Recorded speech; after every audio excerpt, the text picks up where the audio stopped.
네, 한국현대문학입문 5번째 시간입니다. 다들 잘 지내고 있나요?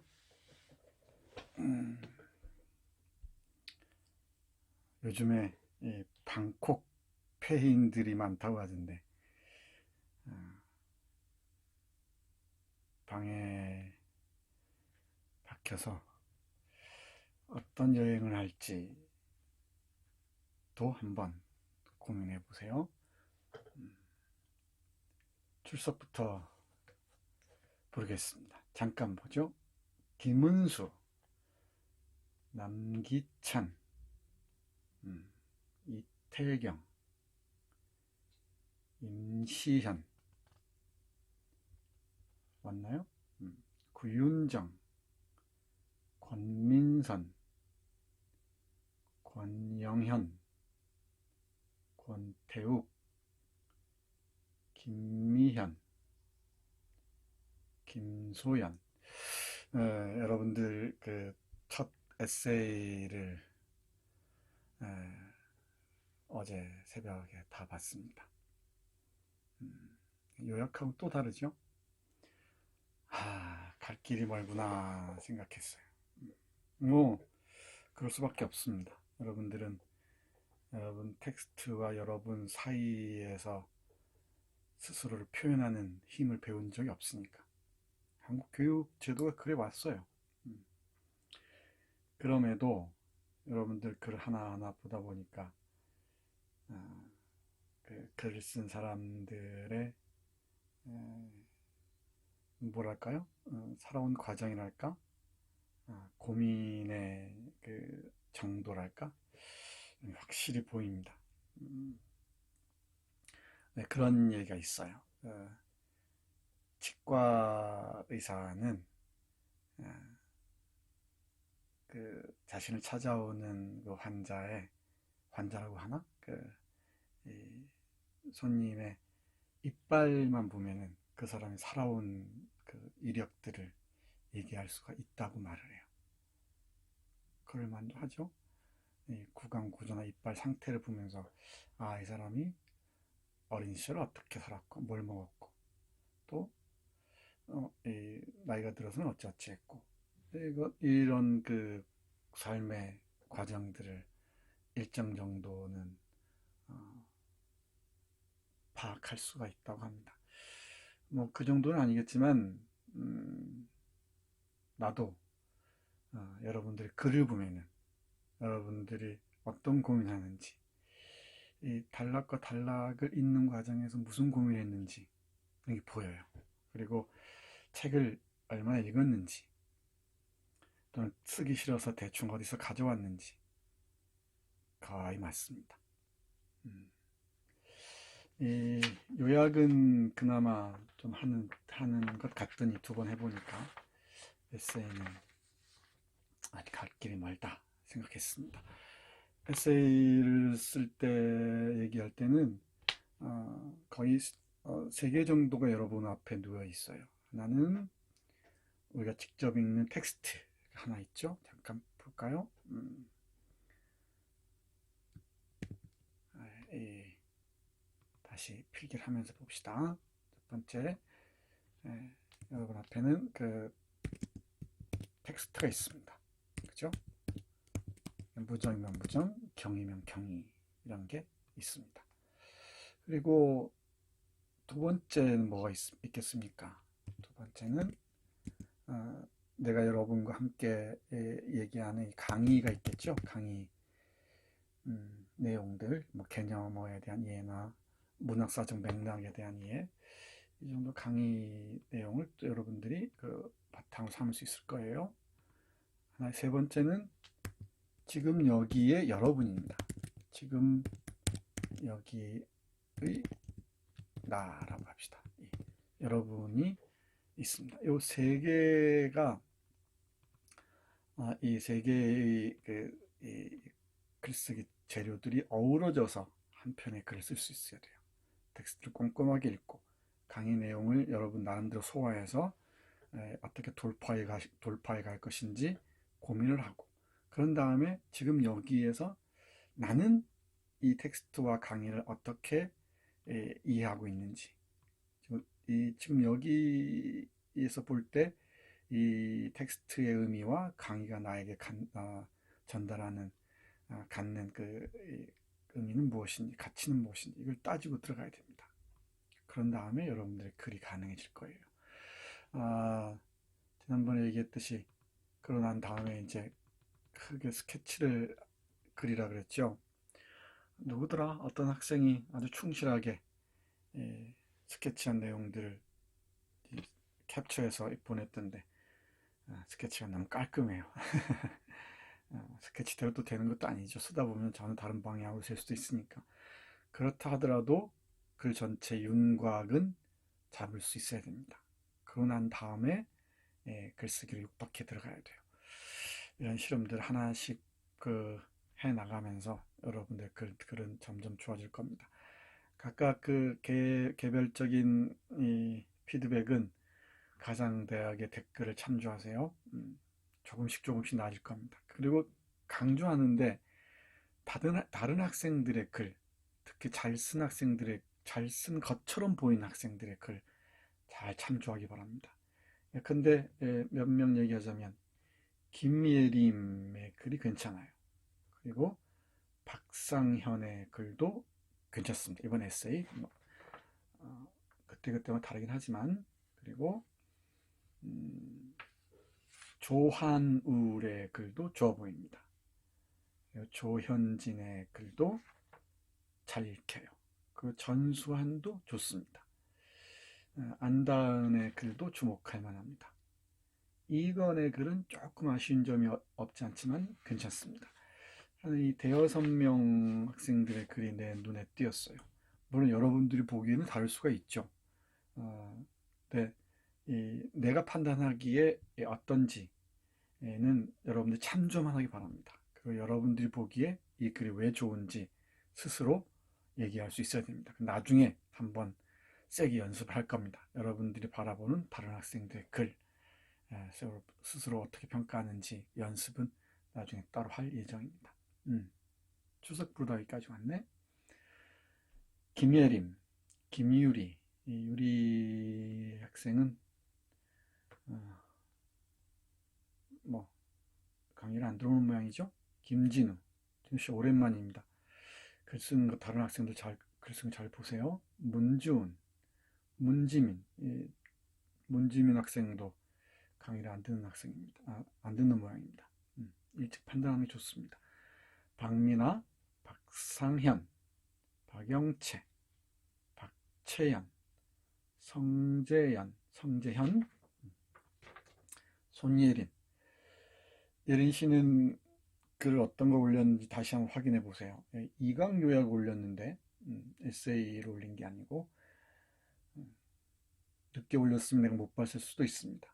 송영석, 신희연, 유도영, 유아린, 윤나현, 이건, 이민성 왔죠? 이서현, 이승호, 승호 씨도 조금 더 분발해 보세요.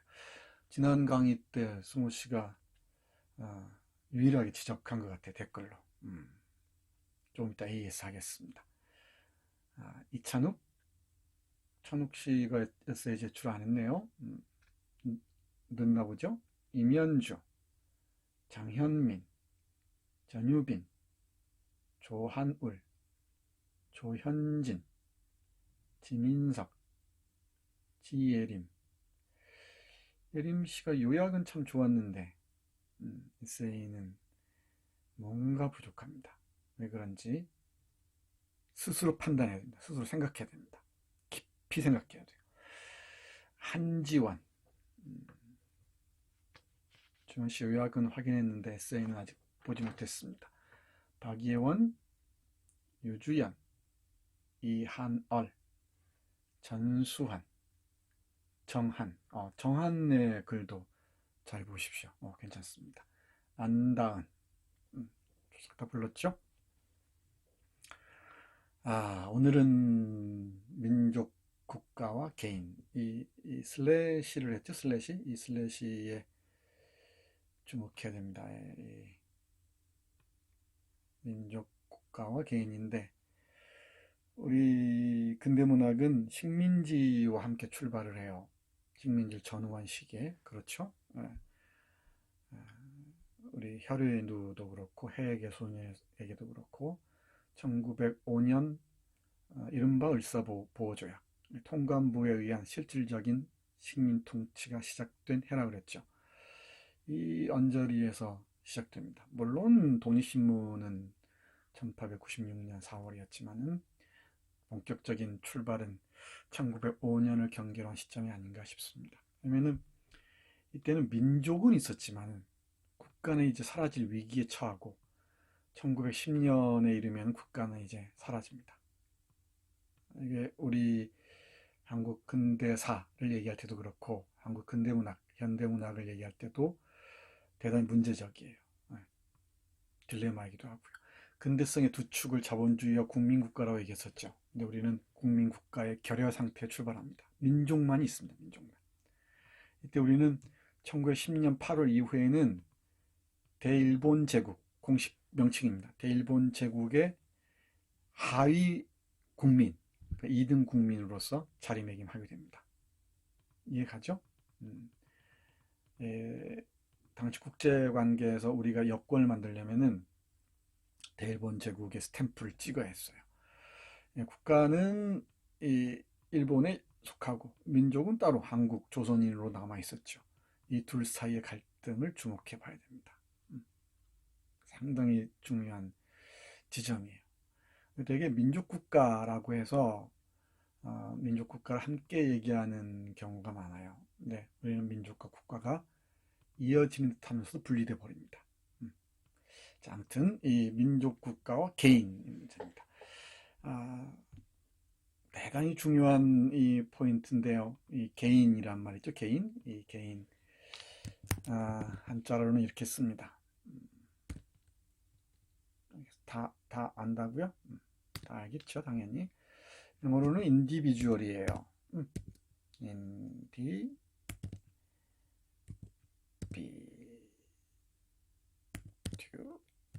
맞죠? individual.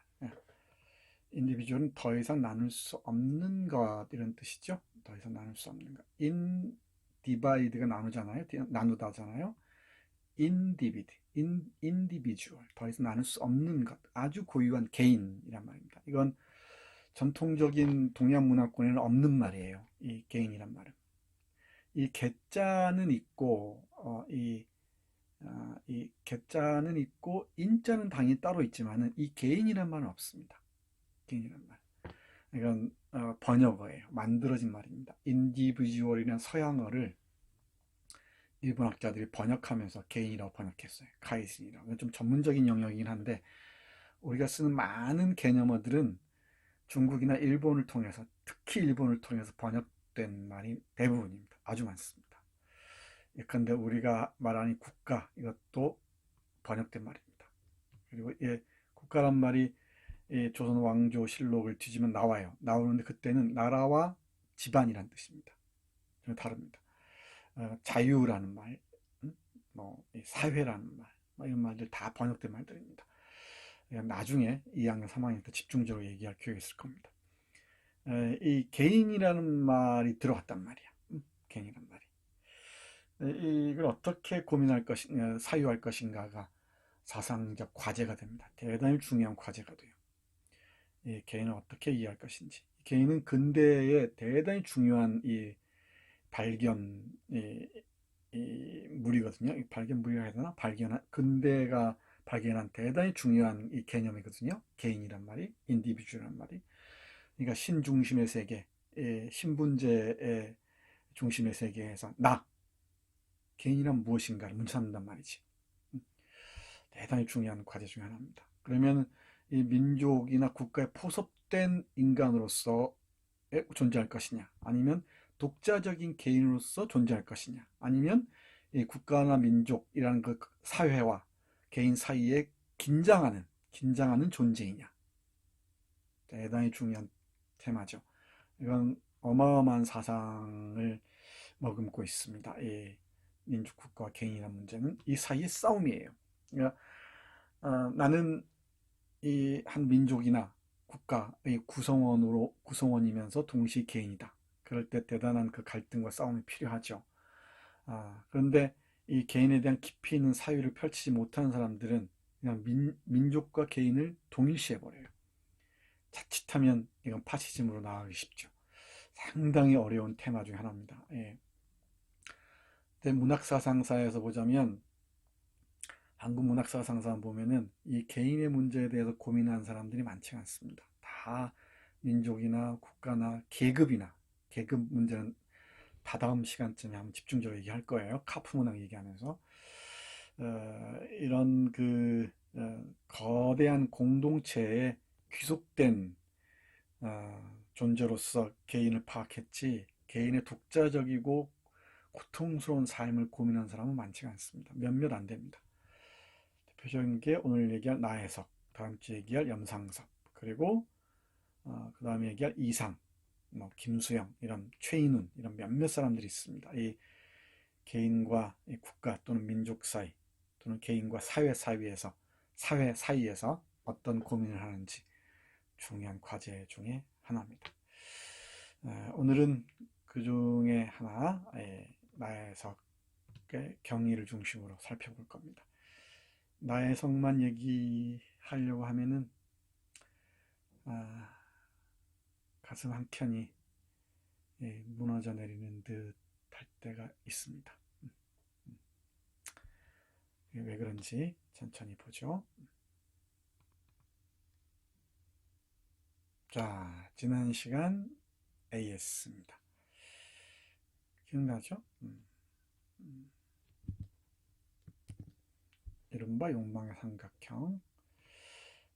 승우 씨가 잘 지적했습니다. 여러분 조는지 안 조는지 보려고 그랬던 거예요.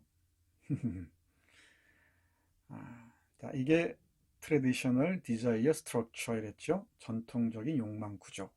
주체가 이 대상은 욕망의 대상입니다. 다시 분명히 얘기할게요. 이 대상은 욕망의 대상이에요.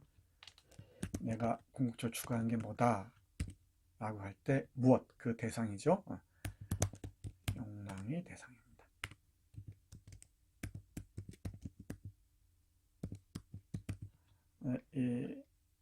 뭐 서양 근대 철학에서도 특히 헤겔을 중심한 사람들은 주체가 바로 이 욕망을 추구해 나가는 것으로 봤었죠.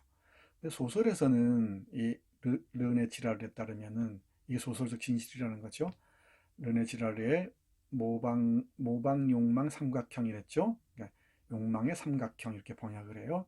미메틱 모방하는, 디자이어 욕망, 트라이앵글 삼각형이죠. 그러니까 욕망의 삼각형 이렇게 얘기합니다.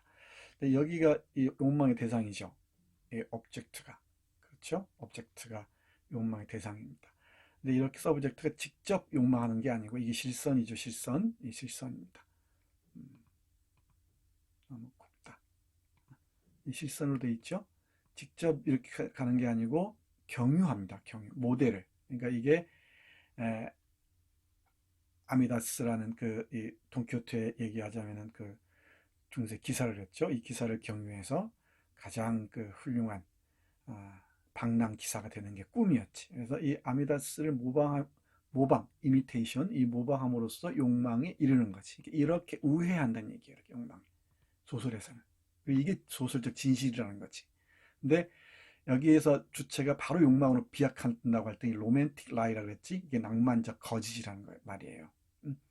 이 낭만적이란 말하면은 낭만주의, 낭만적, 이것도 이 음차해서 쓰는 말인데 로망이라고 그래요. 낭만이란 말을 한자로 쓰면은 이렇습니다.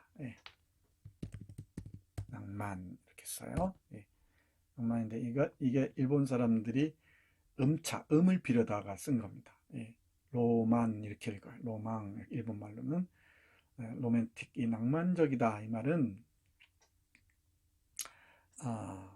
쉽게 이해하려면 비현실적이다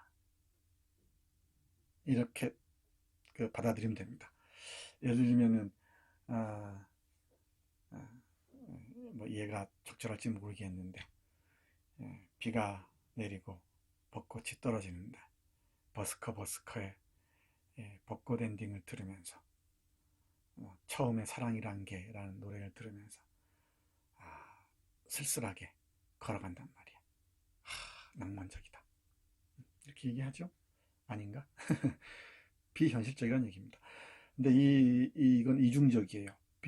비현실적이란 말을 얘기할 때는 정말 황당무계할 수도 있지만은 현실을 넘어서는 힘을 얘기할 때도 있죠. 그래서 이 혁명가들은 늘 낭만적 정신의 소유자인 경우가 많습니다. 그리고 문학을 공부하는 사람들이나 예술을 공부하는 사람들은 대부분 비현실적인 사람들이 많아요. 계산에 무디고, 인간관계에 아주 그 반지 빠르게, 눈치 빠르게 적응하지 못하죠. 자기 내면에 깊이 침잠하는 사람들이 많고요. 해서 이런 그 비현실적인 모습을 드러내는 경우가 종종 있는데, 뭐 그런 모습이 낭만적일 수도 있죠. 그래서 이 낭만성과 혁명성은 나라지 가는 경우가 있습니다. 이 양날의 칼이에요. 근데 아무튼 비현실적인 거짓말이라는 얘기예요. 이건 다 경유할 수밖에 없다는 거죠. 이게 사다리일 수도 있고 아닐 수도 있습니다만은, 그리고 이건 욕망된 모방이에요. 이 대상. 그러니까 뭐 욕망된 모방인 거죠. 돌아서 가는 것이지. 이해 갔죠? 소설은 이런 삼각형으로 진실을 드러내 보인다는 것이죠. 이해 갔나? 예. 소설의 주체는 이 모방의 대상을 사다리 삼아서 이 욕망의 그 모델을 사다리 삼아서 하나의 주체로, 욕망의 대상으로 이른다는 것이지. 이 형식의 예를 따르면은 부잣집 딸인 김선영과의 결혼을 통해서 이 사다리를 통해서 그 모델로 삼아서 하나의 사다리 정도 이해하면 좋을 것 같죠. 자신이 도달하고자 하는 계몽자의 꿈, 계몽 문명인의 꿈에 이루고자 하는 것이지. 해서 결국 선영이와 약혼을 하죠. 돈이 어디서 나왔겠는가? 유학 자금이 선영의 아버지 김장로에게서 나왔겠지. 이 결혼이 일대는 하나의 사다리가 되는 것이지. 이런 예들은 근대 소설 일반에서 볼 수가 있어요. 지난 시간에 얘기했던 스탕달의 적과 흙도 마찬가지입니다. 이 듀랭이라는 머리가 뛰어난 가난한 집 그 제재소 아들이 이 레날 부인, 시장 부인을 사랑하고 그 사다리 삼아서 이제 파리까지 진출하는 과정들입니다. 물론 비극으로 끝나죠. 근데 욕망은 늘 비극으로 끝난다는 게 또 소설의 특징이기도 하지. 이게 소설적 진실이에요. 이게 낭만적 거짓이고. 그래서 이 르네 지라르의 책 제목이 낭만적 거짓과 소설적 진실이라고 얘기했죠. 바로 주체에서 욕망의 대상으로 뛰어오르고자 하는 것. 이 낭만적 비약, 이거 낭만적 거짓이고, 소설적 진실은 하나의 그 모델을 경유해서 목표에 이르고자 하는데, 이게 근대인들에게 대부분 비극으로 끝납니다. 근데 우리의 무정은 시카고 대학에서 열심히 공부하는 걸로 끝나죠. 급하게 끝납니다만은. 자, 그럼 AS가 됐나요? 여러분들이 이렇게 가열차게 치열하게 의심하고 그걸 질문을 던질 때 이게 충실한 AS가 가능하다는 것 명심하기 바랍니다. 훌륭한 선생은 훌륭한 학생들이 키우는 거예요. 응? 알았지? 정한, 알았나? 수환 씨도 잘 알았죠? 훌륭한 선생이 훌륭한 제자들을 키우는 게 아니고 훌륭한 제자들이 훌륭한 스승을 키우는 겁니다. 그리고 상호 이 선생이 되는 거지. 이걸 교학상장이라고 해요. 뭘 한다고? 또 잊어먹었나? 교학상장. 이걸로 해야지. 교학상장. 가르치는 사람과 배우는 사람이 함께 키워가는 겁니다. 잘 안 보인다 이거. 상자, 그 서로 상자에 서로 상자고, 이거고요. 이 장자는 서로를 키워준다는 얘기입니다. 교학상장 맞나? 이것도 확인해 보세요. 맞는지 안 맞는지. 자, AS가 됐으면은 이제 나의 적, 우리 선생을 만나러 가겠습니다. 자, 볼까요? 나혜석, 인간을 꿈꾸다. 제목 따는 거 잘 봐요. 제목 따는 거. 여러분들 글 쓸 때 보면은 제목 따는 것부터 말이 안 돼. 무정을 읽고 감상. 이 제목은 글의 전체적인 그 얼굴이에요, 얼굴. 얼굴 잘 보여줘야지. 그리고 핵심을 딱 드러내야 돼요. 제목에서는. 그냥 폼으로 쓴 게 아닙니다. 언제까지 못못을 읽고 이런 거 할 텐가. 그리고 키워드를 통해서 딱 멋진 그 핵심들을 딱 잡아내야 한다고. 아주 그 인상적인 부분들을 딱 잡아내야지. 그게 제목이 됩니다. 나혜석, 인간을 꿈꾸다. 이게 무슨 얘기인 것 같은가? 나혜석, 인간을 꿈꾸다. 뭔가 문제적이죠? 그럼 나혜석이 인간이 아니란 말인가? 그지? 인간이 인간을 못 꿈을 꿔요. 여기는 어떤 얘기가 그 전제되어 있는 것 같은가? 나혜석, 즉 여성은 이 당시에 1910년 요 무렵에 인간이었다 아니었다. 인간이 아니었다는 인식에 출발한 거예요. 예를 들면은 19세기 말할 것도 없고 20세기 중반 60년대 70년대 아니 지금까지도 흑인들이 인간 취급받던가? 많은 경우 그렇지 않죠.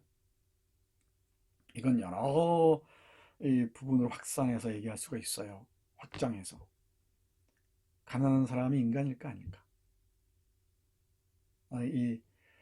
우리가 첫 시간에 했던 거 떠올려 보세요. 역사는 담론투쟁의 과정이다. 기억나나?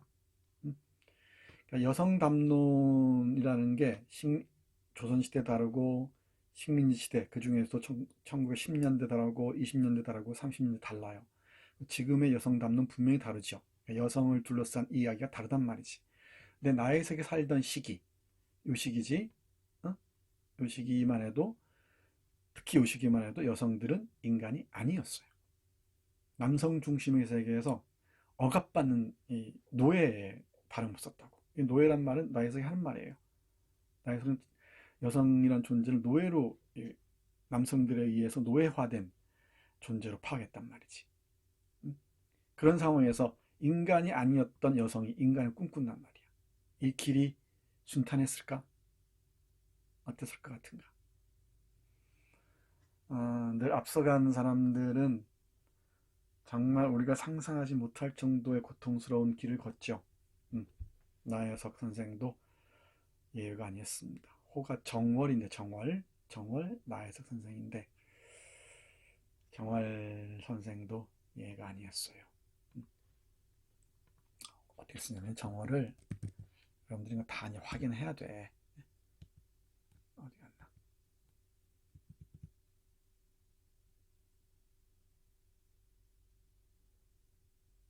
처음으로 가는 걸 잘 몰랐어요. 천천히 생각해 보세요. 너무 느리다고 짜증내지 말고 빠른 편이야, 그지? 빠른 편입니다. 정자를 쓸걸? 정월입니다. 월자는 달월자에 맞는지 안 맞는지 한번 확인해 보세요, 여러분들이. 정월이라고 해야 되는데, 그지? 이렇게 씁니다. 정월 나혜석입니다. 틀렸는지 몰라요. 여러분들이 확인해 보세요. 이 인간을 꿈꿨습니다.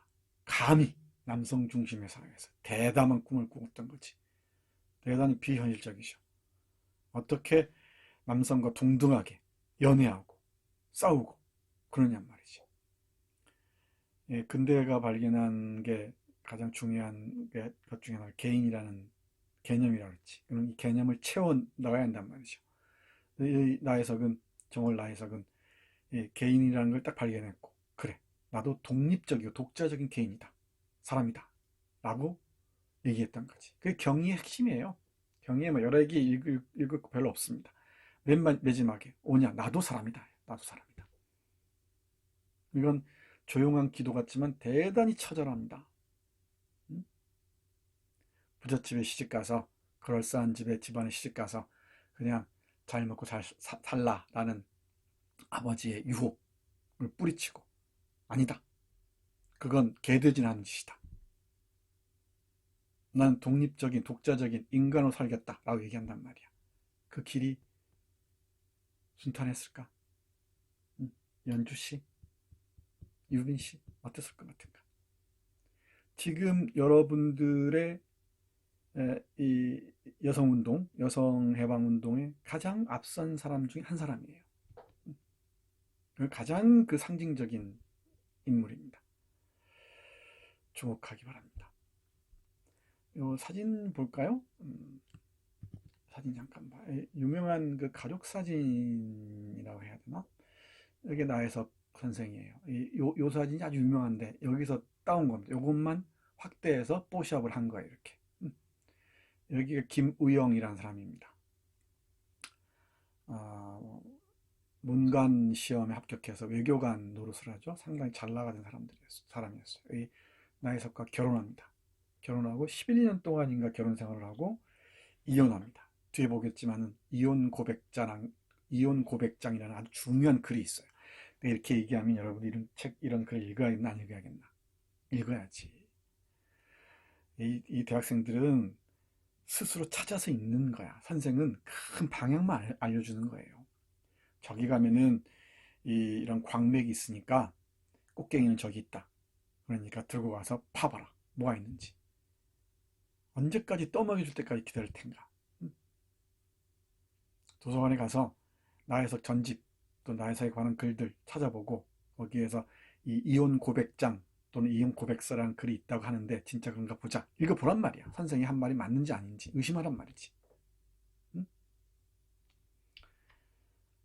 제발. 이 이혼 고백장, 이혼 고백서라고 그러는데 삼천리라는 잡지에 연재됐었어요. 뭐 센세이션을 불러일으켰습니다. 놀라운 그 파문을 몰고 왔습니다.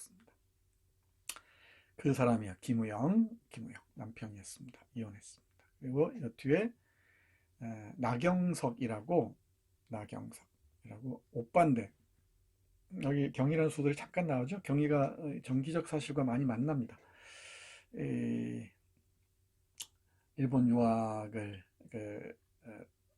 주선하기도 한 아주 열린 개명한 지식인이었습니다. 이 나씨 집안이 상당히 명문 집안이었고요. 아버지가 용인 군수까지 하고 그랬죠. 거기 우리는 이철원 이렇게 나오는데 그건 좀 이따 얘기하겠지만 철원 군수를 지냈던 것 같죠. 경인의 아버지가 자신의 집안 얘기를 보여준 것 같습니다. 여기가 나지석인가요? 언니인가 그렇습니다. 그리고 이 가운데 이 사람이 문제적인데 허영숙이라 동경 유학생 중에서 아주 독보적이었던 사람이지. 이 허영숙입니다. 허영숙 누구라고? 허영숙. 한국 최초의 산부인과 의사죠. 나중에 이광수가 재혼하는 사람입니다. 아주 유명한 사진이에요. 자, 볼까요? 수원 출생입니다. 수원 출생. 너무 세다. 수원에서 태어났습니다. 수원의 그 인계동에 가면은 수원의 유흥가 있죠. 인계동에 가면은 나혜석의 거리가 있습니다. 한번 이 코로나19 사태가 잠잠해지면은 동무들하고 수원 나혜석의 거리 한번 가보세요. 느낌이 좀 다를 겁니다. 그리고 최초의 서양 화가고 여러 그 좋은 그림들이 많아요. 이 풍경도 풍경이고 자화상도 훌륭한 자화상이 많고요. 이 유화죠, 유화. 그 사파도 잘 그렸습니다. 이 나혜석 전집 보이나? 이상경 선생이 편집한 나혜석 전집인데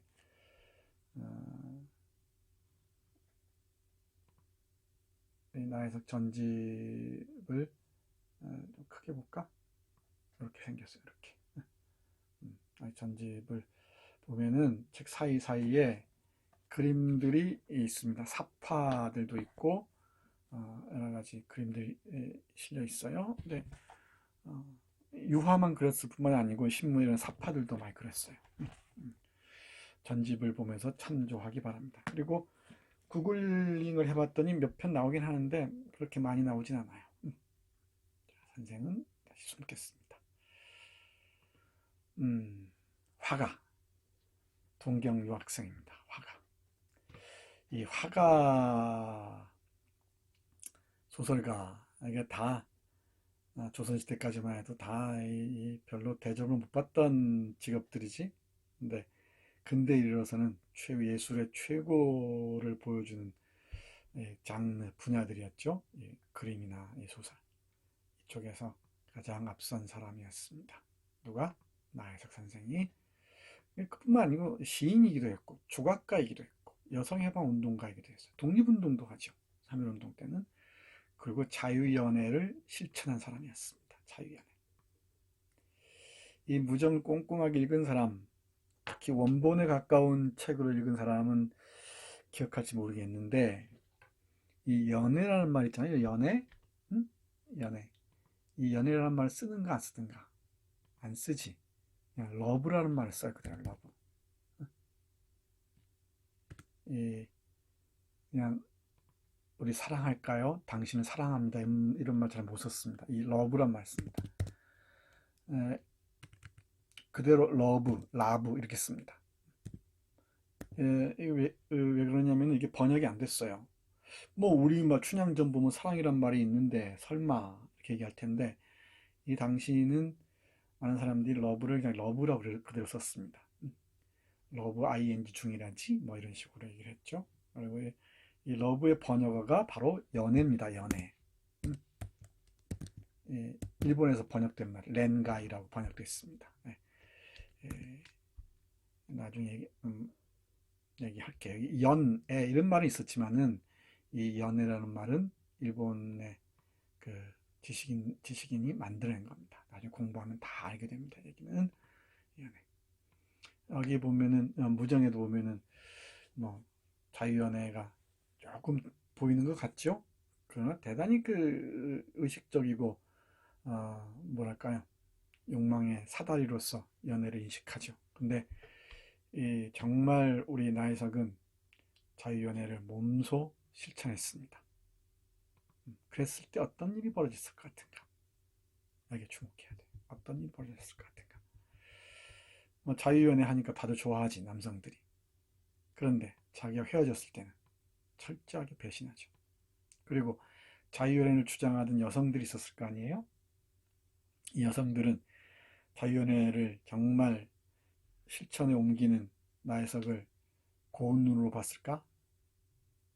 어림없지. 어려운 일입니다. 어려운 일입니다. 나중에 이제 조르주 상드나 이런 사람들 소설 읽을 기회가 있을 겁니다. 누구라고? 조르주 상드. 뭐 대단히 중요한 인물이죠.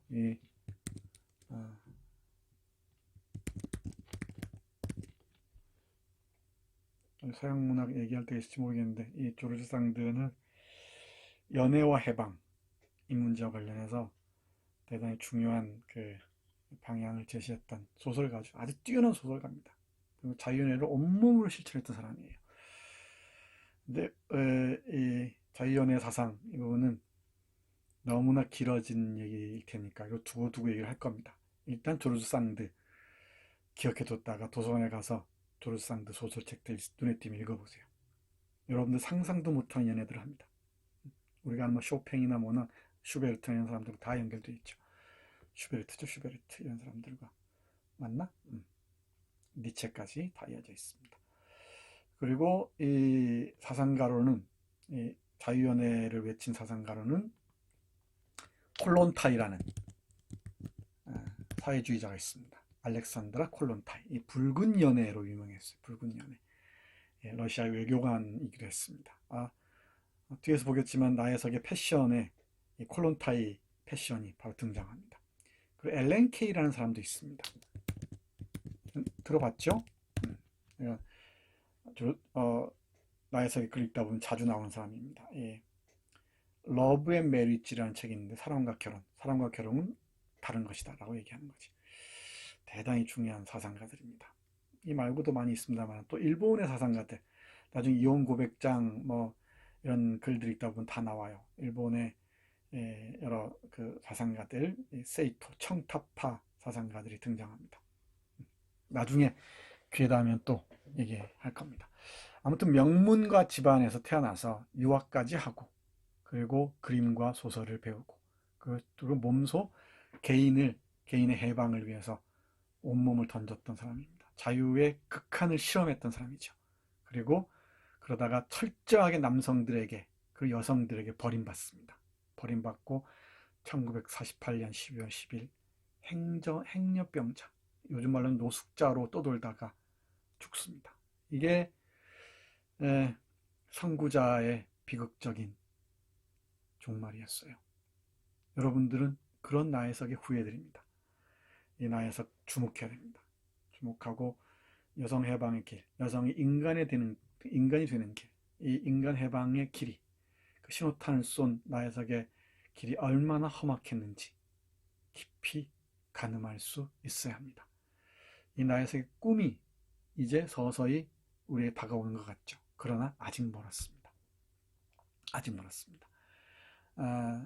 여성 해방에서 끝나는 게 아니고 인간 해방으로 이어져야 됩니다. 여성을 억압한 남성들도 억압의 주체이면서 끝없이 이 폭력에 노출돼 있죠. 자기 폭력에 노출돼 있습니다. 그래서 실제로 남성들이 누려온 특권이라는 것도 어떤 철저한 억압의 대가라는 것 늘 다시 생각할 필요가 있죠. 여러분들이 많은 고민을 해야 할 줄로 압니다. 자, 다음 페이지로 넘어왔습니다. 나혜석에 이르기 위해서는 그 한국 문학사를 배우는 과정에서 반드시 짚고 넘어가야 할 사람이 이 사람입니다. 이 사람이 누구냐면은 헨리크 입센이에요. 누구라고? 헨리크 입센. 노르웨이의 극작가이자 시인인데, 이 헨리크 입센의 이 작품들, 특히 인형의 집, 유령, 민중의 적, 이 작품들은 동아시아, 일본, 중국, 조선을 완전히 뒤집어 놔버렸어요. 발칵 뒤집어 놨습니다. 그 이후에 이른바 이 노라 열풍이 몰아칩니다. 뭐라고? 또는 뭐 노라 신드롬, 노라가 아니고 노라 신드롬, 또 노라 열풍이 몰아칩니다. 이 노라가 누구냐면은 인형의 집의 주인공이에요. 아주 인형처럼 남편에게 이 장난감처럼 살아오던 한 이 남성, 자기 남편의 이 비열한 이면을 알아채고서는 문을 박차고 나온다는 얘기입니다. 어마어마한 충격이었어요. 유럽 사회도 발칵 뒤집어 놨고, 아주 근엄한 남성 중심의 유럽 사회죠. 그리고 이게 빙 돌아서 대서양을 건너고 태평양을 건너서 일본에 착륙했고, 또는 인도양을 건너서 왔을지도 모르겠네. 일본에 착륙해서 일본에서 유학하고 있던 식민지 지식인들, 뭐 이광수, 우리 나혜석 이런 사람들 완전히 뒤집어 놔버렸어요. 채만식까지. 채만식의 장편 소설 인형의 집을 나와서가 있습니다. 이거 보면은 노라가 인형의 집을 나와서 어떻게 되었는지를 그린 장편 소설입니다. 아주 재밌습니다. 이 인형의 집이 처음으로 번역 소개된 게 1921년인데, 몇 년이라고? 1921년인데, 그 1921년 그 양백화라는 사람이 인형의 집을 번역할 때 우리 나혜석은 인형의 가라는 시를 써요. 그 이 시가 뒤에서 보겠지만은 노래로 불립니다. 결정적인 영향이었습니다. 이런 이 아주 얄팍한 드라마 하나가, 또는 이 팸플릿 소책자 하나가 세상을 발칵 뒤집어 놓는 경우 아주 많습니다. 한국 문학사상사에서, 아니 동아시아 문학사상사에서 인형의 집이 그랬습니다. 이 인형의 집을 모르면은 무슨 얘기인지 읽을 수가 없어요. 나해석 사상의 출발점이 바로 이 내가 보기에는 인형의 집입니다. 뭐라고?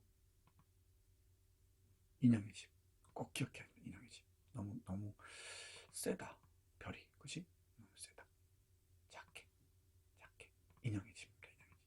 꼭 기억하세요. 인형의 집.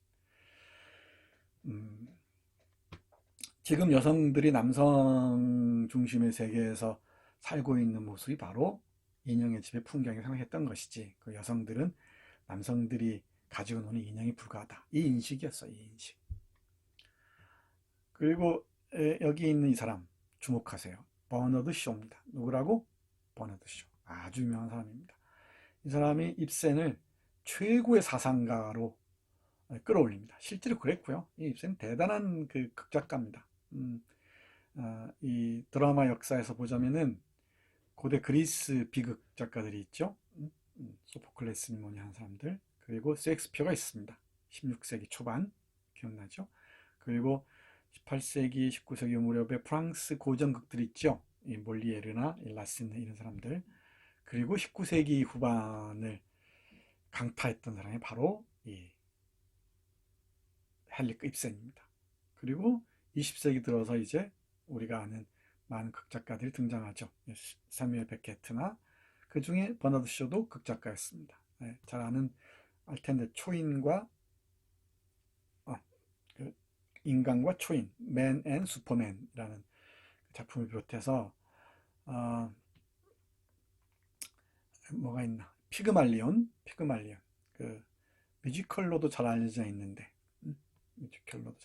피그말리온 뭐라고 번역됐더라? 뮤지컬로는 기억이 안 나네요. 버너드 쇼 피그말리온 뮤지컬 이렇게 검색해 보세요. 그럼 한번 보기 바랍니다. 이 인형의 집은 이 페이지가 얼마 안 되니까 반드시 읽어보고요. 딱 알아야 돼요. 이게 뭔지.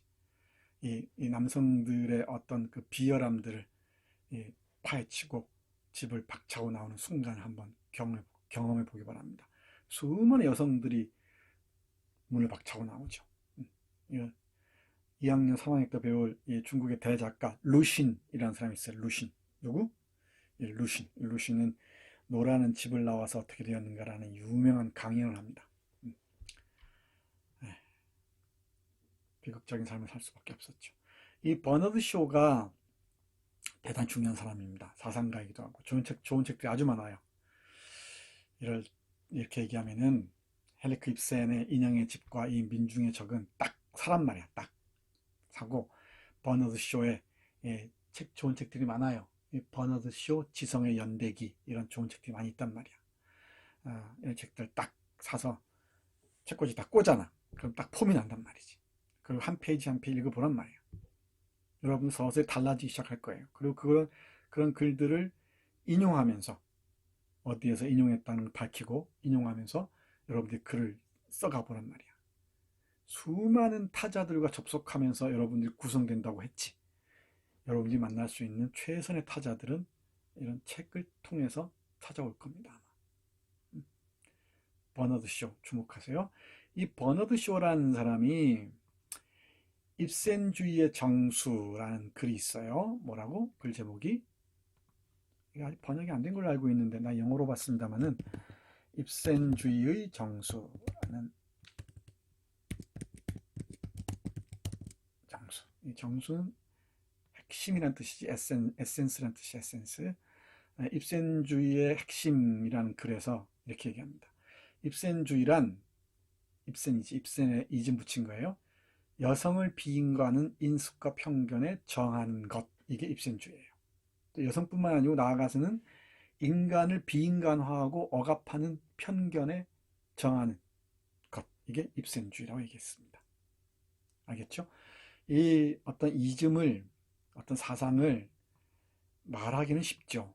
입센주의가 이런 거래 이렇게 말하기는 쉬운데, 이런 사상을 실천하기 쉽지가 않지. 이런 입센주의를 온몸으로 실천한 사상가가 내가 보기에는 나혜석입니다. 그리고 나혜석을 사랑했던 많은 사람들, 뭐 이광수, 염상섭, 뭐 이 최린 이런 사람들, 김우영 이런 사람들은 비겁했습니다. 비겁했습니다. 자유연애 할 때는 좋아하다가 정말 자유연애를 실천해 나가면 싫어하고 여성이란 이름으로 짓밟고 이러죠. 그 대표적인 게 김동인의 소설이에요. 김동인의 소설. 우리 이 커리큘럼에는 없지만은 이 김동인의 소설 읽어보세요. 김연실전 이런 거 읽어보면은 뭐라고? 잘 메모해 두세요. 필기 잘 해두세요. 이 김연실전 이런 거 읽어보면 김연실의 전기란 뜻이에요. 유학생들, 동경 유학생들의 자유연애 풍조를 그리면서 얼마나 난잡한지 이런 식으로 폄하합니다. 자기가 연애할 때는 좋아했으면서 이런 식의 이중적인 태도 남성들이 보인단 말이지. 이 자유로운 영혼을 지닌 나혜석에게 이게 얼마나 가소로웠겠는가. 나혜석을 경영하지 않고서는 한국 문학의 핵심적인 멤버들을 제대로 만날 수가 없습니다. 이광수도 그렇고 다음 시간에 얘기할 염상섭도 그렇고. 됐죠?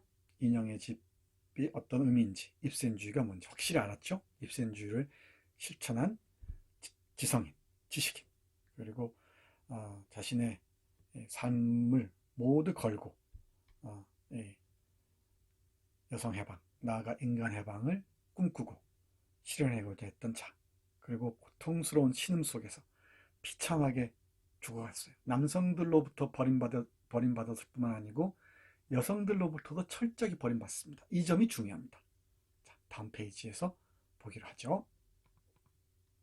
자, 봅시다. 이게 인형의 가라는 나혜석이 쓴 그 시입니다. 이 시에 곡을 붙여서 노래를 불렸다고 해요. 근데 노래를 들어본 적 없습니다. 악보는 있는데 이게 입센의 영향이 아주 확실하다는 걸 알 수가 있죠. 입센의 영향이 분명하다는 것을 알 수가 있습니다. 인형의 집. 그 헬리크 입센의 드라마를 읽어야겠다는 것 다 다짐하고 있는 중이지. 읽어야겠다라고. 안 읽으면 사람도 아닙니다. 사람도 아니에요. 읽고서 에세이를 쓰세요. 읽고서. 이번 주에는 나혜석이든 염상섭이든 둘 중에 하나 가지고 쓸 텐데 문제 설정 잘하고 이 심화 텍스트들, 내가 얘기한 심화 텍스트들 한두 개 반드시 읽고, 그리고 경의하고 맞세우란 말이에요. 그리고 지금의 나 이런 것들과 이런 것들을 다 맞세워서 글을 써내가 보란 말이야. 그러면 두세 페이지 쓰는 거 별 어려움이 없습니다. 내가 인형을 가지고 놀 때 기뻐하듯 아버지의 딸인 인형으로, 아버지의 딸인 인형으로. 경의에서 다 드러나는 거지. 나는 아버지 인형이 되기 싫다는 거 아니야.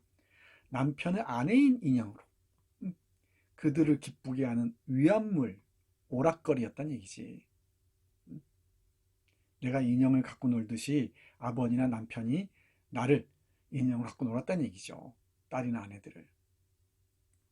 그리고 자식과 남편과 자식들에게 대한 의무같이 내게는 신성한 의무가 있다. 어떤 의무? 나를 사람으로 만드는 사명의 길로 밟아서 나가는 것이 사람이 되고자 하는 것. 됐죠? 사람이 되는 꿈을 꾸는 거예요. 이게 경이라는 소설의 핵심적인 메시지야. 뭐 동경 유학생인 경이가 방학을 맞이해서 집에 와서 있죠. 다 뭐예요? 동경에서 유학했으니까 출세하겠네. 그러는데 여자가 뭘 출세를 하겠어? 살림이나 잘하면 되지. 이런 식이잖아. 사돈마님이든 누구든 떡팔러 온 사람이든. 근데 경이는 책 잡히지 않기 위해서 청소도 아주 효과적으로 하고 10월에 하고 그 하녀죠. 10월에 하고 함께 거리낌 없이 대화도 하고 그러죠. 그런데 사회적 시선, 그 가족의 시선은 어떻습니까? 철저하게 남성 중심의 세계에서 벗어나지 못하고 있지. 사람이 되고 싶어 하는 거예요. 나는 안다. 억제할 수 없는 내 마음에서 온통을 다 헐어 맛보이는, 온통을 다 헐어, 모든 것을 다 헐어서 보여주고 싶은 진정, 사람을 빼고는 진정한 사람, 내 몸에 값없는 것을 내가 이제 깨닫다. 내 몸에 값없다. 진정한 사람의 길 말고는 내 몸이 아무런 가치가 없다는 거지. 이 진정한 사람의 길. 이게 나혜석이 끊임없이 추구했던 거예요. 이 나혜석의 글들은 앞에서 얘기했던 이혼 고백장도 그렇고 구미주육이라는 게 있거든. 이 유럽을 전 세계를 일주한 최초의 이 조선인이에요. 뭐 여성도 여성이지만 제대로 그 서양을 주유한 사람입니다. 서양에서 여성운동들을 보고 새로운 해방운동을 봤을 거 아니야. 1920년대 말인데 27년부터 29년까지인가 그래요. 상당히 긴 기간 동안입니다. 1년 7, 8개월 될 겁니다. 확인해 보세요. 그 자신의 그 유럽 여행, 미국 여행 경험을 글로 쓴 게 있어요. 그때 유럽에서는 최고의 사상들이 지금 움직이고 있었죠. 그걸 봤던 거야. 여성 해방의 흐름들, 참정권 흐름들. 근데 식민지 조선에서는 어림없었죠. 네, 그런 거 보고 와서 조선에서 실천하려고 했으니 어쨌겠는가. 그런 글들 보면은 정말 파괴적입니다. 뒤에서 보겠지만은 정조 같은 건 취미라고 얘기해요. 정조는 취미다. 왜 남자들은 정조니 뭐니 신경도 안 쓰면서 왜 여성들에게만 정조를 요구하냐는 거지. 그런 글을 쓴단 말이야. 이런 글을 쓰고 남성들이 다 혀를 찾겠지. 갈 때까지 다 갔구만. 근데 그거보다 더 야멸차게, 더 가혹하게 돌을 던진 사람들은 여성들이었어요. 철저하게 남성화한, 남성주의적 담론, 남성 중심의 세계에서 못 벗어났다는 것이지. 아, 사랑하는 소녀들아, 나를 보아 정성으로 몸을 바쳐다오. 뭐해? 인간의 길을 향한 그 투쟁에 몸을 바쳐다오. 이 얘기는 계속해서 반복됩니다.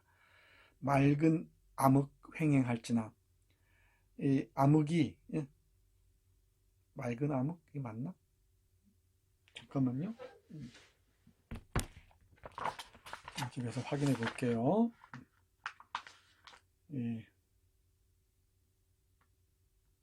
113쪽에 있어요. 전집에.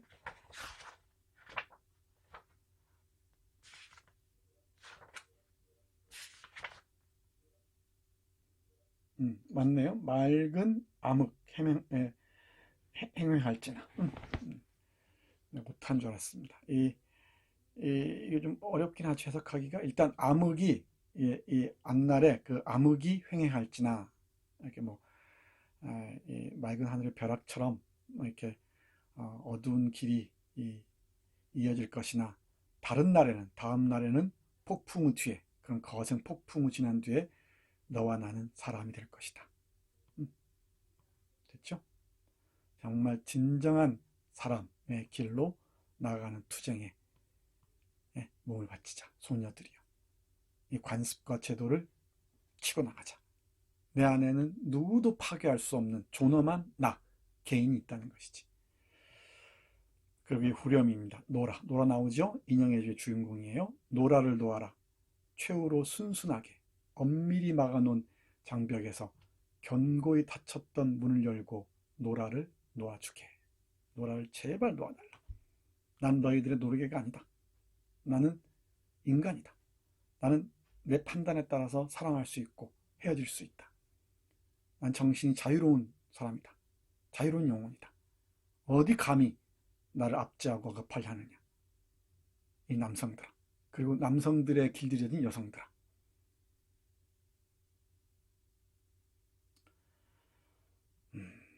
이런 사람들이 있어서, 이런 자유로운 영혼을 시험한 사람들이 있어서 모든 것을 바치고서 자신의 사상을 실천한 사람들이 있어서 지금 우리가 조금씩 다른 세상을 만나고 있는지도 모르겠습니다. 인형의 가, 꼭 기억하세요. 입센, 입센이즘, 인형의 집, 인형의 가. 알았지? 그리고 경의. 그럼 경의는 전혀 어렵지가 않아요. 천천히 읽으면 좀 문장이 좀 어휘가 예스러워서 그렇지 그렇게 어렵지가 않습니다. 자, 다음 페이지로 넘어갈까요? 칠판 치우고. 재밌지? 재미없나? 예린씨 재미없어요? 음, 집중하세요. 필기 잘하면서, 그리고 내가 참고로 얘기하는 글들 찾아보는 훈련하고요. 자, 이 사진에 주목해서 보세요. 이 여자 개라는 그 유학생들, 동경 유학생들이 만든 잡지입니다. 이 잡지에 1918년 3월에 실려요. 그리고 또 이 나혜석은 학지광이라는, 뭐라고요? 학지광이라는 이 동경 유학생들, 물론 남학생들까지 포함합니다. 이 학지광이라는 이 잡지, 아주 유명한 잡지, 아주 유명한 문학사에서, 사상사에서 아주 중요한 잡지입니다. 배움의 빛이라는 뜻이에요. 배움의 빛. 학지광은 이 배움의 빛이라는 뜻입니다.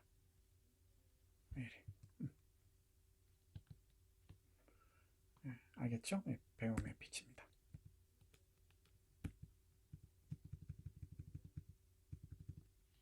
배움의 빛, 학지광, 이런 거 잘 알아둬야 돼요. 기본이야, 기본. 이 배움의 빛이라는 이 학지광이라는 잡지를 발행했는데, 여기 이광수도 글을 많이 실어요. 많은 유학생들이, 대부분이 동경 유학하니까.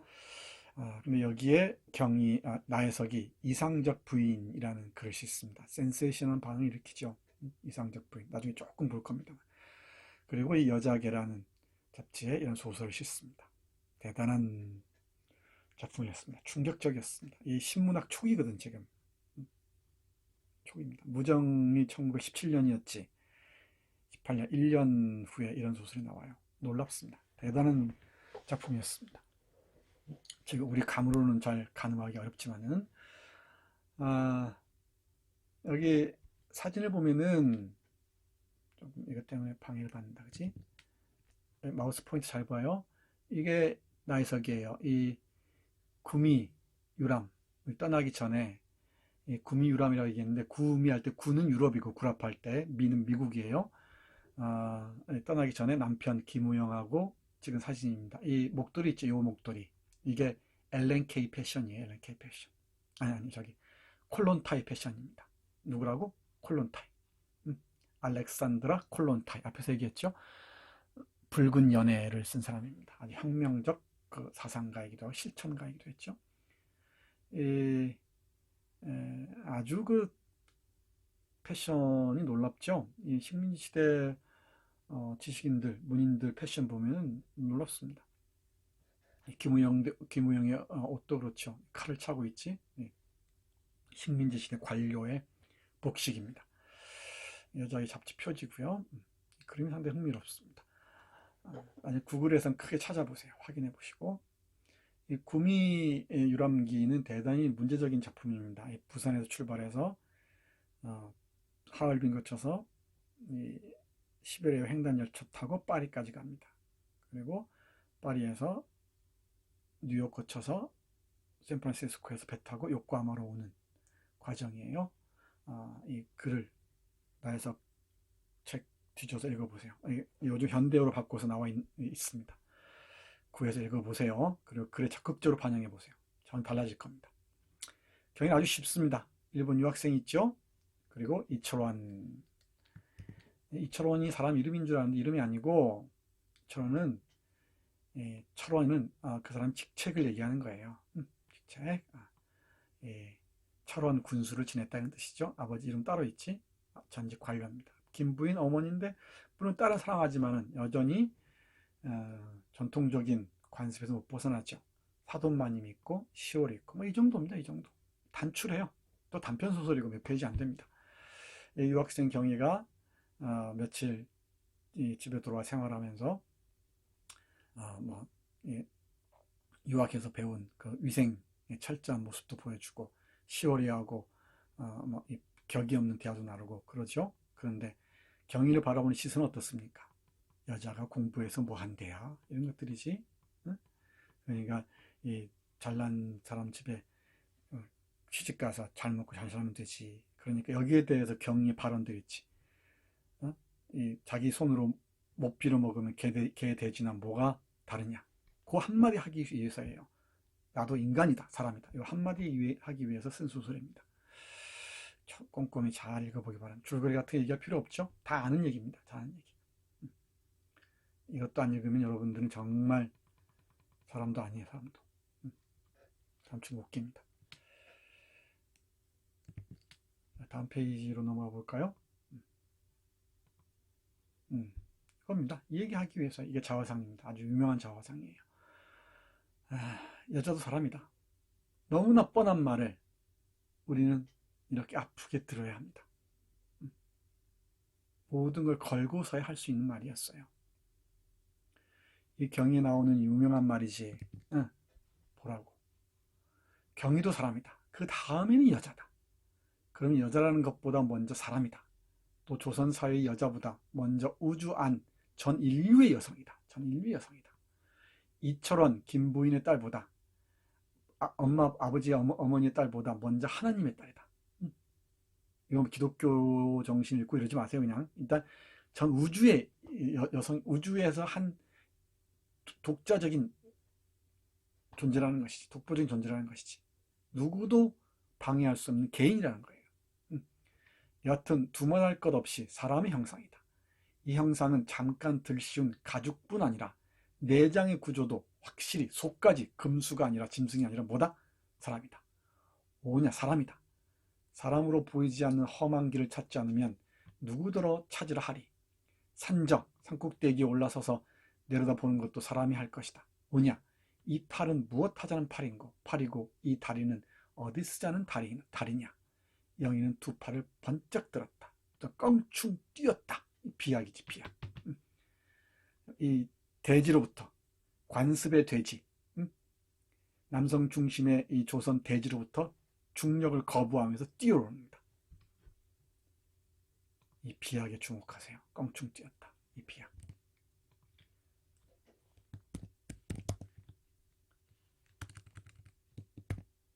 이 생의 비약이기도 하고 사상의 비약이기도 합니다. 이 나혜석의 비약, 단절적 비약이죠. 남성 중심에 찌들어 있는 이 세계, 이 조선의 대지로부터 중력을 거부하고 뛰어오릅니다. 그 뛰어오를 때 어마어마한 내공이 필요하겠지. 그 내공으로 뛰어올랐어요. 그냥 자유로운 게 아니지. 이 수직으로 날아오른 이 종다리가 그냥 날아오를 수 있는 게 아니지. 그냥 자유롭구나라고 얘기하지만 그렇게 수직으로 날아오르기 위해서, 비약하기 위해서 얼마나 많은 힘을 모았겠는가. 그리고 계속 머물 수 없죠. 추락할 때, 떨어질 때 고통은 얼마나 가혹했겠는가. 이 점에 주목해야 됩니다. 나는 사람이다. 사람이다. 요 문장하고 요 구절하고 결국 사람이다. 그리고 요 구절, 껑충 뛰었다. 요게 정말 중요하게 와닿습니다. 비약입니다. 비약. 이 비약이 어마어마한 내적인 힘을 필요로 했고 동시에 어마어마한 고통을 동반했습니다.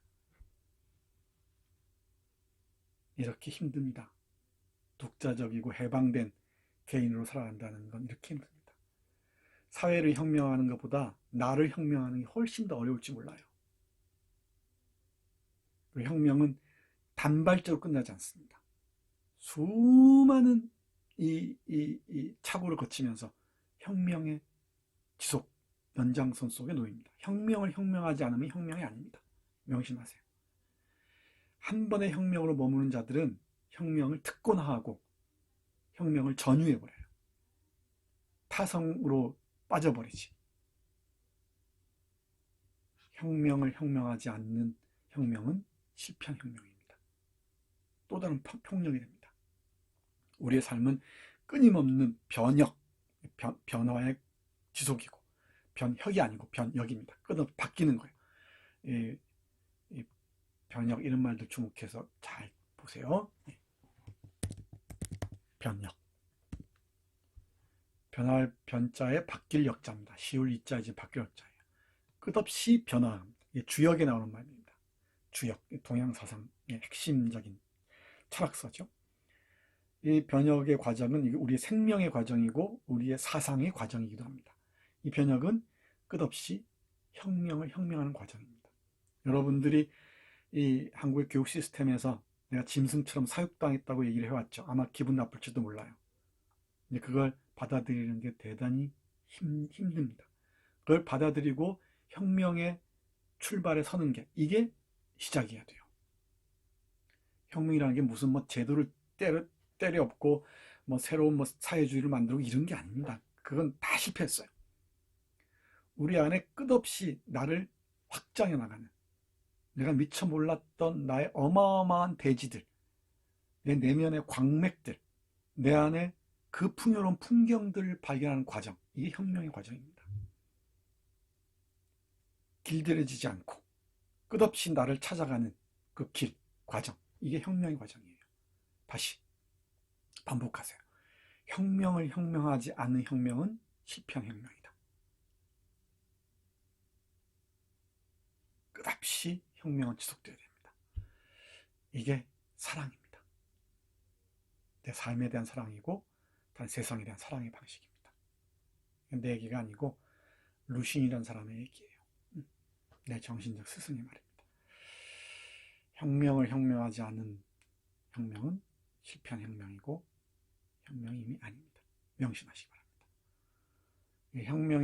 혁명을 완수한 자들이 늘 기득권이 되는 경우가 많죠. 철저하게 억압하는 자가 되어버립니다. 그 혁명의 올가움에 스스로 갇혀버려요. 그리고 수많은 혁명가 독재자가 됩니다. 명심하세요. 자기 혁명도 마찬가지입니다. 스스로를 끝없이 혁명에 나가지 않으면 자기 스스로를 억압하게 됩니다. 이게 내가 나혜석에게 배운 거예요. 여성해방은 끝없는 혁명의 연속이어야 됩니다. 이건 어떤 혁명보다 거센 물결이에요. 이건 아마 인간 해방으로 나갈 겁니다. 여성뿐만이 아니고 남성까지 해방하는 거센 물결일 겁니다. 그 맨 앞에 누가 있었다고? 나혜석이 있었습니다. 이 나혜석에 이 놀라운 어마어마한 비약이 있었어. 비약. 엘랑비타, 생의 비약이면서 이 모든 이 세상을 바꾸는 비약이 있었던 것입니다. 이 비약은 환희이면서 고통이기도 합니다. 오늘 이 얘기를 하고 싶었어요. 앞에 얘기했던 건 어쩌면 서러운 이야기인지도 모르겠습니다. 자, 마무리할까요?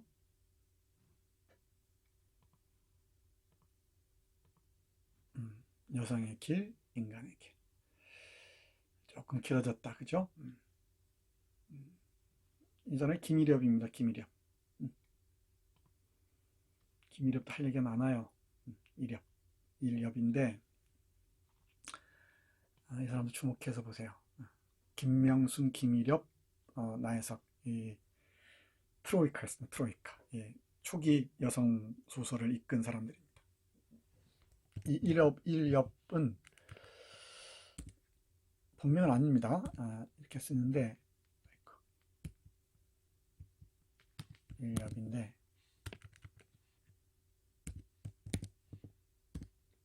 잘 봐요. 알겠습니다. 일본 문학을 공부한 사람이면 금방 합니다. 이 히구치 이치요 라는 사람이 있어요. 누구라고? 히구치 이치요.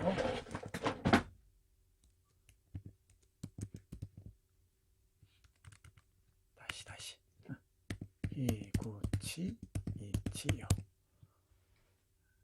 일본 여성문학의 대가의 대가. 이 사람 이름이 일엽이에요. 일엽. 일본 화폐 5,000엔짜리 표지 모델입니다. 이 사람 이름이 일엽인데 이광수가 김일엽이 이치요가 죽은 해 1896년인가 그래요. 죽은 해 태어났다고 해서 일엽이라는 이름을 지어줬습니다.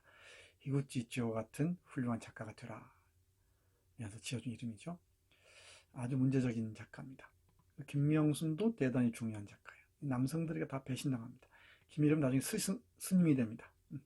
나혜석과도 복잡한 관계들이 있습니다. 나혜석과 함께 주목하기 바랍니다. 이 중에서 내가 보기에 가장 치열하게 비극적인 삶을 산 사람이 나혜석입니다. 여성의 길, 인간의 길, 여러분들이 주목해야 됩니다. 젠더란 무엇인가? 젠더 알죠? 많이 들어봤죠? 이, 나중에 우리 얘기할 기회가 있을 겁니다, 아마. 아, 이 젠더는 사회 문화적, 정치적 성이에요. 뭐라고요? 섹스하고 구분하면 금방 됩니다. 이 섹스는 생물학적인 성이에요. 남성, 여성, 생물학적인 성. 분명하죠. 뭐 트랜스 섹스는 가능하죠. 그러니까 뭐 성전환 수술할 때는 이것 주로 이겁니다. 트랜스젠더라고 얘기하는데 이 젠더는 사회적, 정치적, 문화적으로 구성된 성입니다. 다시 따라해 보세요. 사회적, 정치적, 문화적으로, 역사적으로 구성된, 만들어진 성이에요. 아주 긴 설명이 필요한데 쉽게 얘기하자면 성담론, 여성담론에서 이 젠더론이 대단히 중요하죠. 그러니까 여성, 조선시대 여성, 식민시대 여성, 지금의 여성, 이 젠더에 대한 인식이 같은가 다른가? 완전히 다르지. 이게 달라집니다. 사회, 문화적, 역사적, 정치적으로 여성, 이 젠더에 대한 남성이든 여성이든 인식이 달라지는 거지. 이 젠더는 남성, 여성 공이 적용되고요. 이 안에는 수많은 무지갯빛 깃발들이 있습니다. 이 양성을 젠더층에서 보자면은 뭐 생물학적으로도 그런 경우가 있습니다만은 남성, 여성을 동시에 갖고 태어난 사람들이 있죠. 드물지만은 이 젠더적 층에서도 남성적인 성격이 강한 사람과 여성적인 성격이 강한 사람, 또 양성적인 사람, 또 어떤 큰 어느 경기 있는 사람 아주 다양합니다. 이 젠더 공부 좀 치밀하게 해보기 바랍니다. 공부하고 얘기해야 돼요. 페미니즘 얘기하더라도 공부를 해야 됩니다. 공부를. 고민을 해야 되고. 그래서 우리는 특히 이런 얘기를 하죠. 생물학적으로 여성인 사람이, 그러니까 생물학적으로 여성이면은 이걸 하자. 생물학적으로 여성이면은 젠더적으로도 여성이다. 이렇게 생각하기 쉬운데 그렇지 않습니다. 생물학적인 여성들이 젠더층에서 보면 대단히 남성적으로 사고하는 사람들이 많아요. 거꾸로 생물학적으로 남성적인 사람인데 젠더적 보면 대단히 여성적일 수도 있죠. 이런 다양한 가능성들이 열려 있단 말이야. 우리가 젠더 감수성 이런 말 쓰잖아. 젠더 감수성 이런 말 쓰죠. 그러니까 다양한 성차, 이 젠더적 차이에 열려 있는 거지. 이게 결국은 사람 인간의 이 성에 대한 인식들을 다양하게 펼쳐주는 출발점이 될 겁니다. 그래서 사회문화적 정치적으로 성이 어떻게 구성되는지 잘 보기 바랍니다. 이게 어렵진 않죠? 어렵진 않습니다. 이것만 주의하세요. 생물학적인 여성은 여성적이고 생물학적인 남성은 남성적이다. 이런 편견 깨야 됩니다. 이건 대단히 유치한 이론들이에요. 이 얘기 하려면은 그 마가렛 미드라는 사람 얘기를 해야 되는데 시간이 너무 많이 가서 그렇습니다만은 마가렛 미드라는 미국의 인류학자가 유명한 인류학자가 있어요. 이 사람이 쓴 책 중에 세부족 사회의 성과 기질이라는 책이 있습니다. 뭐 논란도 있지만은 중요한 책이에요. 이건 뭐 예의 없죠. 이견 없이 되는 중요한 책입니다. 아이 참 살렸지. 세부족사의 성과 기질. 이건 문화인류학자인데 인류학자들에게 중요한 것은 필드웍이거든. 필드웍. 현장 가서 답사를 하고 그 연구를 한단 말이야. 이 뉴기니 지역에서 세 부족을 연구해 봤더니 A 부족은 남성이 대단히 남성적이고 여성이 대단히 여성적이에요. 우리처럼. 우리와 비슷해. 근데 B 부족은 둘 다 여성적이야. 아주 평화로운 부족입니다. 근데 C 부족은 거꾸로 됐어요. 또 어떤 부족은 대단히 둘 다 남성적이야. 식인 부족입니다. 세 부족, A 부족은 둘 다 여성적이고 B 부족은 둘 다 남성적이고 C 부족은 우리와 바뀌었어요. 여성이 남성적이고 남성이 여성적입니다. 여성이 생물학적인 여성이 밖에 나가서 일하고 싸우고 이런 거 하고 생물학적인 남성이 집에서 제사 모시고 뭐 이 살림하고 이렇습니다. 그런데 우리는 우리가 아는 이 젠더 의식에 젖어 있죠. 근데 이 뉴기니에 사는 이 뉴기니의 이 사람들도 인간인 건 분명하지. 근데 이게 성과 기질이 다르단 말이야. 이게 뭐냐? 문화적으로 구성된 거라는 얘기지. 이 정도 얘기했으니까 이제 여러분들이 할 일은 뭐야? 응? 이 책이 과연 있는지, 그런 얘기를 했는지 확인하는 거죠, 여러분들이. 다 읽지 못하더라도 여러 루트를 통해 확인해 보세요. 무슨 얘기인지. 자, 두 번째. 여성의 적은 누구인가? 여성의 적은 누구일까? 또는 무엇인가? 남성일까? 남성도 적일 수 있겠죠. 어? 또는 무엇일까? 기존의 담론일까? 이 적이 누구인지 잘 보기 바랍니다. 젠더적 층이 잘 봐야 됩니다. 그리고 요즘에 N번방 사건, 박사번 사건 때문에 시끌벅적한데 저는 악마 같은 자들을 키운 우리의 토양이 무엇인지도 한번 생각해 보세요. 이 뿌리 깊은 이 남성 중심주의, 변형된 남성 중심주의 사회에서 여성들이 살아가고 있습니다. 그건 이 변형된 남성 중심주의 사회는 대단히 남성들을 비겁하게 만들어요. 남성들을 비겁한 방식으로 억압하고 아주 음습하게 만들지. 결국 내가 보기엔 여성 해방은 인간 해방이어야 됩니다. 이것도 생각해 보세요. 자, 여성 담론의 변화가 어디까지 왔는지. 이거 어렵지 않죠?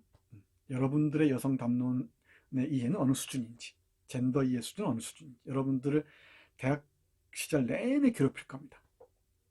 깊이 공부해야 됩니다. 그리고 우리는 나의 적으로부터 얼마나 멀리 와 있는가. 이런 고민들을 해보세요.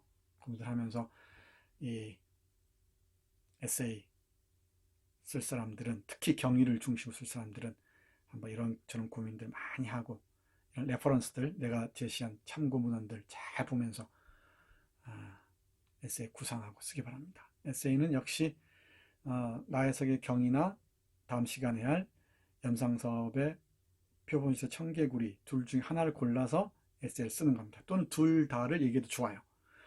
분량은 A4용지 2장 반 이상입니다. 엔터키 마구 치지 마세요. 분량 다 하면 나와요. 여러분들 자꾸만 시험에 들게 하세요. 계속 고민하세요. 여러분들 놀랍게 바뀌어 있을 겁니다. 놀랍게 변해 있을 겁니다.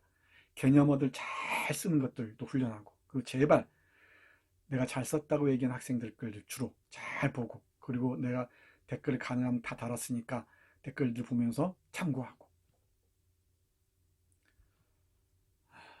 시간이 길어졌습니다. 우리는 나에서로부터 얼마나 멀리 와 있는지 다시 한번 깊이 헤아려 보기 바랍니다. 오늘 강의 마치겠습니다. 수고했습니다.